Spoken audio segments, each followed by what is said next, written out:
BFM Business, BFM Crypto, le club. Sandra Gandoin. Bonjour à tous, je suis ravie de vous retrouver pour cette nouvelle émission BFM Crypto, le club. On répond à toutes vos questions aujourd'hui, celles que vous nous avez posées à cette adresse crypto@bfmbusiness.fr. Des questions simples, des questions pratiques d'investisseurs, des questions compliquées, pointues, de personnes qui s'y connaissent très bien aussi. On a tout, vous nous écrivez, on répond à vos questions pendant une demi-heure. Aujourd'hui avec Morgane Henland, fondatrice de Crypto 360. Bonjour Morgane. Bonjour Sandra. Et face à vous Manuel Valente, cofondateur de CoinHouse. Bonjour Manuel. Bonjour Sandra. Ravi de vous avoir sur le plateau également. crypto@bfmbusiness.fr, vous nous écrivez, on vous répond, c'est parti. Boris pose une question à Morgane. J'ai perdu mes 24 mots de récupération. Qu'est-ce que je peux faire ? Oui, alors déjà, dans quel cadre est-ce qu'il y a 24 mots de récupération ? Il faut réaliser qu'il y a deux types de portefeuilles en crypto, les portefeuilles de type froid et les portefeuilles de type chaud. En l'occurrence, quand on ouvre pour la première fois un portefeuille de type froid, un cold wallet, par exemple, la marque dont on parle souvent dans cette émission, c'est Ledger, eh bien, on va générer 24 mots de passe. Ces 24 mots de passe, ils sont essentiels. Pourquoi ? Parce qu'en fait, ils vont représenter notre clé privée. Je rappelle brièvement, sans être trop technique, à chaque fois que je possède une petite part d'un bitcoin, ça peut être 1 euro, 10 euros, 100 euros, eh bien j'ai deux clés qui sont rattachées en fait à mon bitcoin et n'importe quelle autre crypto. Une clé qui est publique et une clé qui est privée. La clé publique, elle peut être partagée avec n'importe qui puisqu'elle me permet de recevoir des cryptos. La clé privée, par contre, je ne peux la partager avec personne. Pourquoi ? Parce que si je la donne à quelqu'un, la personne peut vider mon compte. Donc ces 24 seed phrases, passphrases, mots de récupération, on a plusieurs appellations pour ces mots de passe, ils sont capitaux parce qu'en fait, ils vont donner la propriété à quelqu'un sur la blockchain de ses actifs. Donc, si vous perdez malheureusement, et là, c'est la mauvaise nouvelle pour notre auditeur, ces 24 mots de passe, vous perdez la propriété de vos actifs. Alors, il y a quand même deux cas de figure ici. Est-ce qu'il a toujours accès à son ledger ? S'il a toujours accès à son ledger et à son mot de passe, c'est un code PIN de 4 à 8 caractères en général. Alors, ce que je recommande, c'est immédiatement de sortir ses actifs de son ledger, de régénérer 24 nouveaux mots de passe et ensuite de retransiter ses fonds. Ça, c'est une manière de se protéger. Et sinon, malheureusement, si le ledger est perdu et en plus les 24 mots de passe, malheureusement, c'est la perte définitive et irrévocable de ces actifs. C'est pour ça que c'est essentiel de faire de la prévention au niveau des seed phrases. Moi, ce que je recommande souvent, j'en ai déjà parlé, c'est 3 versions sur des papiers. Par exemple, c'est la méthode un petit peu classique. Vous faites 3 exemplaires, rien qui est connecté à Internet, ça c'est très important. Donc pas de téléphone, pas de photo avec votre iPhone ou smartphone, rien qui est connecté avec les emails. Vraiment, ça doit être offline. Donc les papiers, 3 endroits que vous jugez sécurisés. Je mets ces 24 mots dans 3 endroits différents. Par exemple. En 3 exemplaires et je les mets dans 3 endroits Totalement. différents. Et l'autre version, c'est la version métallique. Ça, on en parle un petit peu moins, mais en fait, ça permet de graver les 24 mots de passe sur une plaque de métal qui va résister au feu, à la tempête. Parce que c'est vrai qu'en fait, on pourrait se dire, mais le papier, il peut brûler si on le met dans un endroit et que malheureusement, il se passe quelque chose. Et donc ça, c'est vrai que c'est un petit côté supplémentaire en plus. On peut les graver sur du métal. C'est ce que moi, je recommanderais en tout cas. Mais faites extrêmement attention puisque ces 24 mots de passe, ils vous permettent, si vous perdez par exemple votre ledger et que vous les avez encore, de récupérer vos actifs n'importe où dans le monde dès que vous avez accès à une connexion Internet. Voilà, et c'est évidemment un choix à faire. Est-ce qu'on est propriétaire de ces cryptos ou pas ? Et c'est vrai que finalement, et je vais rebondir là-dessus, Sandra, pour les personnes qui ne se sentent pas aptes à être souverains de leurs actifs, à prendre la self-custody en main, alors faites confiance à une plateforme. La réalité, c'est que tout le monde n'est pas capable aussi de faire cette gestion. C'est vrai que moi, je la prône parce que je la pense pour moi-même et pour les gens que j'accompagne. Mais la réalité, c'est que pour les gens qui ne se sentent pas capables de faire ça, faites confiance à une plateforme, idéalement qui est PSAN. On est en France, donc qui est autorisée par l'AMF de vous proposer ces services. Et faites-lui confiance parce qu'elle prendra en custody, c'est-à-dire en gestion pour vous, cet aspect-là. Exactement. Une question de Vincent pour vous, Manuel. Le marché haussier 2024-2025 est-il terminé ou sommes-nous simplement dans une phase de consolidation ? C'est une question presque qui est posée toutes les semaines parce qu'évidemment, ça évolue. Qu'est-ce que vous en pensez, Manuel ? Alors, on est aujourd'hui dans une phase de marché qui est vraiment à peu près inédite parce que traditionnellement, le marché des cryptos a été toujours calqué sur un cycle quadriannuel. On sait par exemple que l'année 2013 était une année de forte hausse. 4 ans plus tard, 2017, année de forte hausse. 4 ans plus tard, 2021, année de forte hausse. Et donc, on s'était attendu à ce que 2025 soit également une année exubérante où le marché aurait explosé en valorisation, etc. On a quand même atteint un bon niveau le 7 On a octobre. atteint effectivement un plus haut historique au mois d'octobre à 126 000 $. Mais malheureusement, cette grosse hausse qui avait été entamée à partir du mois d'avril, elle a été plus ou moins entièrement perdue désormais. Alors aujourd'hui, on se pose la question, comment ça se fait ? Parce que on aurait dû finir par une année en forte hausse si ce cycle quadriannuel était respecté. Est-ce que, et ça c'est vraiment la question, est-ce qu'on est sorti de ce cycle traditionnel quadriannuel ? Il y a certains observateurs qui le pensent pour un certain nombre de raisons. La première, c'est que l'inflation monétaire sur le Bitcoin, elle diminue au fur et à mesure. Vous le savez, c'est ce qu'on appelle le phénomène de halving. On diminue par 2 tous les 4 ans la création de Bitcoin. Et au fur et à mesure que cette inflation diminue, l'effet du halving, il est de plus en plus faible.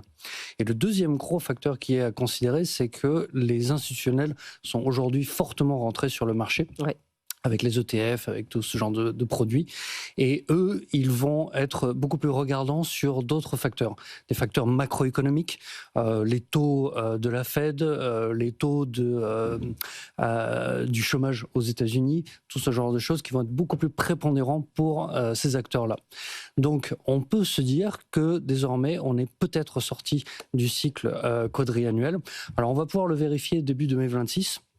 Si on assiste à un rebond 2026, c'est que très clairement, on sera sorti de ce fameux cycle de 4 ans et on sera rentré dans une nouvelle ère. Si, au contraire, 2026 est une relativement mauvaise année, potentiellement, ce cycle de 4 ans sera encore préservé et pourra encore durer. Oui, c'est intéressant. Et c'est vrai que quand il y a eu des fortes baisses depuis le 7 octobre, on a regardé énormément de facteurs différents, comme vous le disiez tout à l'heure. C'est intéressant. Donc, on surveille le début d'année 2026. Laure vous demande, Morgane, dois-je acheter un Bitcoin entier ? Non, on l'a déjà dit, mais c'est toujours bien de le redire parce qu'on me pose quand même encore très souvent la question, quand je parle avec des novices ou des personnes qui n'ont aucune idée de cet écosystème, ils me disent souvent « Ah, mais je ne savais pas, moi, que je ne devais pas acheter un Bitcoin entier. » Alors non, on peut acheter une toute petite part, elle est extrêmement fine en fait, cette part. Hein. C'est un Satoshi. Satoshi, évidemment, en hommage à Satoshi Nakamoto, qui a écrit le livre, le white paper du Bitcoin le 31 octobre 2008, qui a généré le premier bloc Genesis le 3 janvier 2009, le créateur, qui est un homme, une femme, un groupe de personnes, nous ne saurons jamais. Et c'est peut-être mieux ainsi. Mais effectivement, en hommage à Satoshi, donc on peut vraiment diviser un Bitcoin et on va jusqu'à 8 chiffres après le zéro. Donc c'est vraiment une part infime. Et donc n'importe qui peut investir aujourd'hui dans le Bitcoin. Alors le minimum souvent que j'avais donné, c'était 20 €. D'ailleurs, je me demande sur ConHouse, est-ce que c'est 20 €? Je crois que c'est 20 €. Super, parce que j'ai même vu 10 € maintenant. Donc on peut vraiment acheter des toutes petites parts. Et c'est ça qui est magnifique, c'est l'argent a priori du peuple, parce qu'en fait, c'est accessible à n'importe qui au prorata des possibilités de chacun. Donc, n'hésitez pas, une toute petite part, c'est tout à fait OK sur Bitcoin. Et sur toutes les cryptos, elles sont toutes divisibles. Oui, exactement, sur des plateformes. Il y a aussi Bitstack qui permet aussi de faire des arrondis, donc des toutes petites sommes, et ça permet de placer un tout petit peu d'épargne en Bitcoin pour commencer à toucher à ce monde-là. Lisa vous demande, Manuel, la bourse a-t-elle pris le contrôle sur les cryptos ? Alors, ce qui est vrai, c'est qu'on a assisté depuis le début de l'année 2024 à une véritable révolution dans l'écosystème des cryptos. Auparavant, les cryptos, c'était vraiment un marché retail. Vous et moi, en tant qu'investisseurs individuels, qui achetaient, comme disait Morgane, un fragment de Bitcoin ou quelques Ethers et qui pouvaient investir là-dessus. En 2024, on assiste véritablement à l'arrivée des gros acteurs boursiers, avec surtout les produits ETF, dont BlackRock est aujourd'hui le leader incontesté à l'échelle du marché mondial. Pour vous donner quelques chiffres, les ETF aujourd'hui, ça représente 7% des bitcoins qui sont en circulation. On a un certain nombre d'autres acteurs, on a un certain nombre d'entreprises, des gros corporates, notamment américains, qui ont investi et qui ont mis de la trésorerie dans le bitcoin. Ça représente à peu près 5% de tous les bitcoins qui sont en circulation. Et enfin, on a même des États. On cite très souvent le Salvador, mais il y en a un certain nombre d'autres. Et vous le savez, hein, il y a notamment les États-Unis qui s'interrogent à créer éventuellement une réserve stratégique en Bitcoin. Si on additionne à la fois les gouvernements, les corporates, les institutionnels, on arrive à peu près à 15% de tous les Bitcoins qui sont en circulation, qui sont aujourd'hui entre les mains d'acteurs institutionnels. C'est énorme. C'est quelque chose qui est fondamentalement nouveau et qui change totalement la donne du marché. Alors, ce qui est vrai, c'est que désormais, le cours de Bitcoin va être davantage déterminé à la bourse et chez les acteurs institutionnels que chez les petits particuliers. Mais ça ne veut pas dire qu'ils en aient pris le contrôle. La technologie de Bitcoin et des autres grandes blockchains publiques, elle reste, on dit, totalement décentralisée. C'est-à-dire qu'en fait, il n'y a personne qui la contrôle. Elle reste sous le contrôle des acteurs historiques qui font fonctionner le réseau Bitcoin et les autres réseaux. Donc, il n'y a pas à s'inquiéter sur le fait que les gros acteurs boursiers prennent le contrôle des réseaux tels que Bitcoin. Mais par contre, au niveau des cours, c'est aujourd'hui eux qui vont donner le là, très clairement. Et c'est intéressant. Est-ce que ça amène pas un peu de stabilité ? Oui, très clairement. On voit qu'il y a une baisse de la volatilité sur les marchés crypto. Alors pourquoi ? Parce que fondamentalement, quand vous êtes un trader chez BlackRock, vous allez être en général un peu moins soumis aux émotions et vous allez faire plus attention et vous allez pouvoir utiliser des produits qui vont vous permettre de prendre moins de risques sur le marché. Marie vous demande, Morgane, depuis quand investissez-vous en crypto ? Et quel échec pourriez-vous transmettre à un débutant ? C'est vrai que c'est intéressant de partager un petit peu. On a tous eu des expériences sur les cryptos, sur comment ça fonctionne. Racontez-nous, Morgane. Tout à fait. Et puis, on est aussi là pour ça, pour transmettre finalement notre expérience. C'est vrai. Alors, moi, j'investis depuis 5 ans. Je vais bientôt fêter mes 5 ans. Donc, moi, j'ai eu évidemment l'impression que je suis rentrée très tard par rapport à d'autres. Et finalement, j'ai rattrapé mon retard puisque j'ai eu la chance de tomber amoureuse de ce secteur et d'apprendre tout ce que je pouvais apprendre. Mais je suis rentrée effectivement en début 2021. Donc, ça va vraiment faire 5 ans. Et ce que je referais différemment, évidemment, si j'avais eu la possibilité, c'est premièrement comprendre le cycle. Alors, est-ce que le cycle va se répéter ou pas ? Ça, c'est une autre question. Mais comprendre qu'il y a un cycle déjà de 4 ans, qu'on embarque dans un monde où il y a une symphonie, il y a une musique. Et si vous comprenez comment ça fonctionne, vous allez pouvoir gérer la chute, parce que la réalité, c'est que quand je suis rentrée en 2021, j'ai connu cette tendance haussière extraordinaire qui a fait multiplier mon capital assez rapidement. C'était la première fois de ma vie que je vivais un moment comme ça.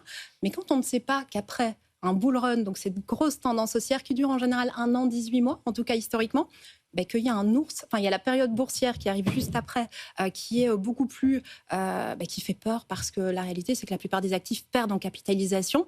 Le Bitcoin s'effondre, la plupart des cryptos. Moi, je ne savais pas du tout que c'est ce qui allait arriver. Et si j'avais eu les connaissances que j'ai aujourd'hui, ne serait-ce que sur le cycle, j'aurais évidemment eu un œil beaucoup plus affûté au niveau de l'investissement, au niveau de qu'est-ce que c'est un stablecoin aussi. Tiens, il y a des stablecoins qui existent. La différence avec Bitcoin, c'est quoi ?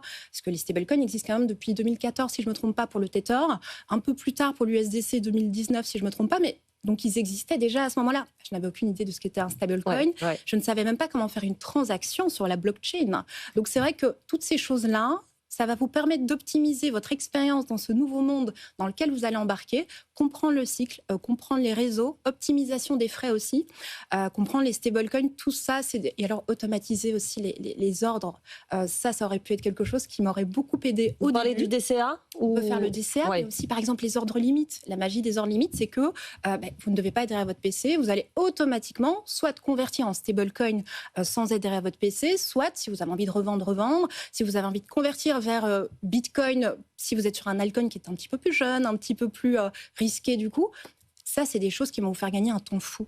La connaissance. Donc, on ne le dira jamais assez. Formez-vous, tout simplement. Aujourd'hui, il y a à disposition tellement en fait, de ressources sur cet écosystème. J'ai la chance juste d'avoir été peut-être plus passionnée que quelqu'un d'autre et d'être tombée amoureuse de ce secteur. Et aujourd'hui, de prendre plaisir à expliquer ça aux gens. Mais la réalité, c'est qu'on peut y arriver. Ce n'est pas si complexe.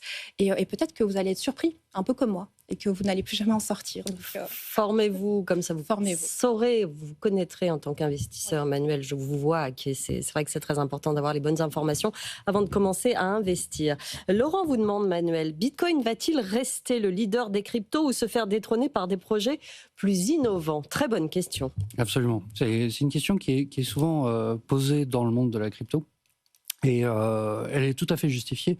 pour un certain nombre de raisons. La première, c'est que Bitcoin c'est la première des cryptos à avoir été inventée et mise sur le marché.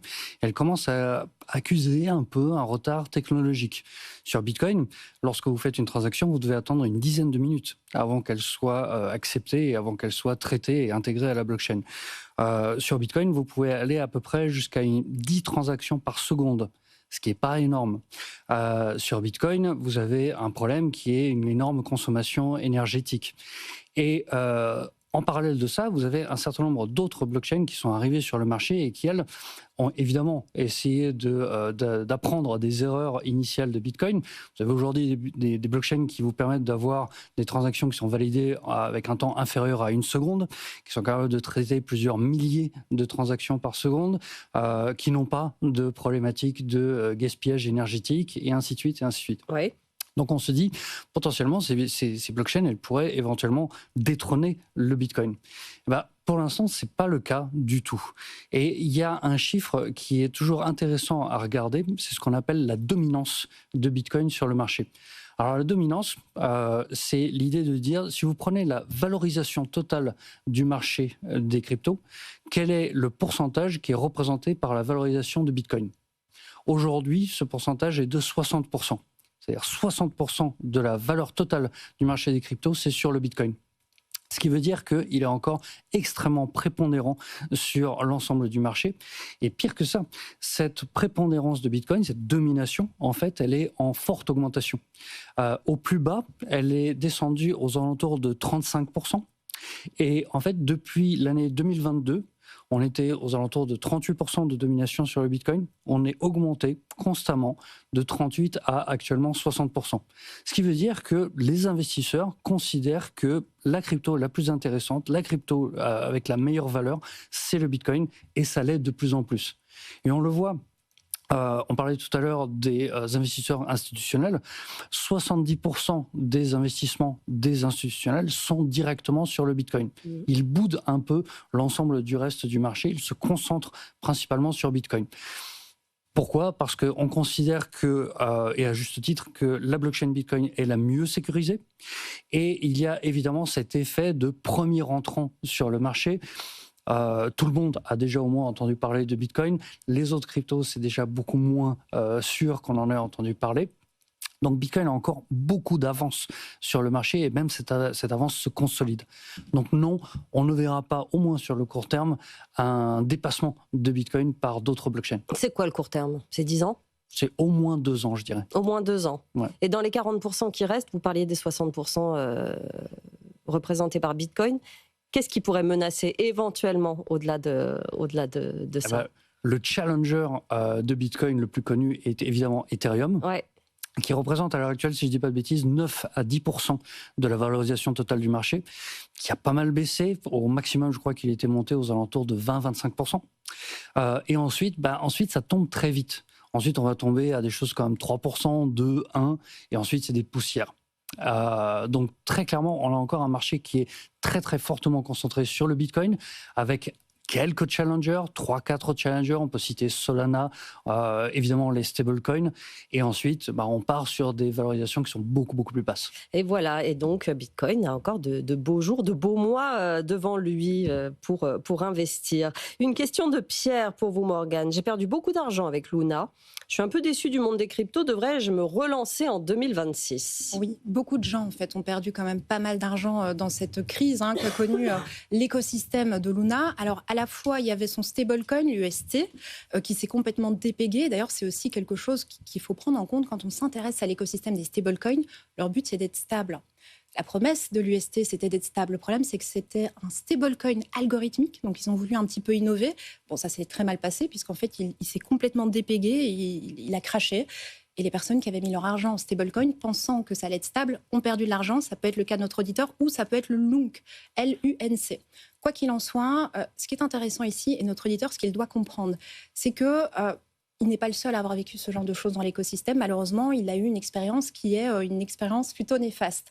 Ce que ça lui a appris, c'est l'expérience. En fait, quelque part, il a eu un apprentissage. Alors, un apprentissage qui n'est pas très agréable ici, mais il a appris de ses erreurs. Et donc, s'il a envie de se relancer, parce que Luna, c'était quand même en 2022, si je ne me trompe pas, on est en 2026 dans quelques jours, ça vaut la peine de revenir dans cet écosystème avec ce qu'il a appris. Et ce qu'il a appris, c'est de faire attention où il met son argent, sur quel projet, sur quel stablecoin, comment peut-être mieux naviguer cette fois-ci, cette deuxième tentative. Et puis, il va revenir avec je pense aussi probablement une notion de est-ce que quel est mon profil d'investisseur? Moi, c'est ce que je lui recommanderais, c'est se poser la question, tiens, comment est-ce que je fonctionne?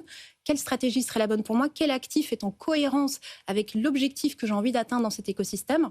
Et puis ensuite, il pourrait, maintenant qu'il a connu la face la plus dure, j'ai envie de dire, de notre secteur, c'est-à-dire des gens qui perdent de l'argent, des gens qui se font scammer aussi, moi j'en ai énormément, qui perdent de l'argent en pensant posséder des cryptos alors qu'ils ne possèdent même pas une crypto. Oui, donc il y a différents types de manières de malheureusement vivre une mauvaise expérience, mais la réalité c'est qu'il peut recommencer en se formant. On en revient toujours à la même chose.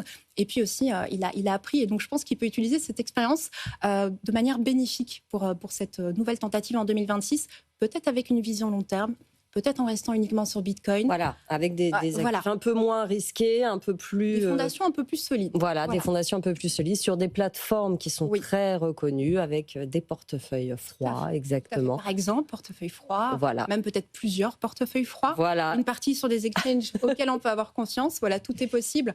Et puis, il ne faut pas, en tout cas, se désespérer. Je pense que la réalité, c'est que si il a vécu ce qu'il a vécu, il y a une raison. Maintenant, l'écosystème n'est pas responsable en soi. Enfin, Bitcoin, par exemple, n'a rien à voir avec un Luna. Et ça, c'est important quand même de le dire aussi. Oui. C'est-à-dire qu'il y a un amalgame qui est fait de différentes choses, de différents projets. Chaque blockchain porte une mission qui est différente. Bitcoin, c'est comme l'a dit Manuel, la blockchain la plus décentralisée. Il y a quand même des fondements qui seront intouchables sur un Bitcoin par rapport aux altcoins qui sont beaucoup plus risqués. Et ça, c'est un exemple. Donc, vous pouvez repartir sur des cryptos. Faites juste attention où vous mettez les pieds.